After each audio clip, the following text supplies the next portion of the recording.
படிக்கிறது மறக்காம இருக்கணும்னா முதல்ல ஏன் மறக்குது அப்படிங்கிறது தெரிஞ்சுக்கணும். 3 காரணங்களாலதான் நாம படிக்கிறது மறந்து போகுது. முதலாவது, அது ஆங்கிலத்துல டிகே த்ரூ டிஸ்யூஸ் அப்படின்னு சொல்றாங்க. ஒன்றை பயன்படுத்தாமல் இருந்தால் அது அழிந்து போகும். மூளை கூட அப்படிதான், உபயோகிப்பாய் அல்லது இழப்பாய்.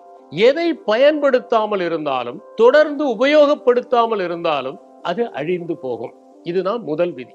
இன்ட்ரெஸ்ட், படிக்கும் போதே ஒரு வெறுப்போட படிக்கிறது, இதெல்லாம் படிக்க வேண்டியிருக்கே அப்படிங்கிற எண்ணத்தோட படிக்கிறது, ஆர்வமில்லாம படிக்கிறது, அக்கறை இல்லாம படிக்கிறது, அந்த மாதிரி படிச்சோம்னாலும் நாம படிக்கிறது நினைவுல இருக்காது. மூணாவது, டிஸ்ட்ராக்ஷன்ஸ்.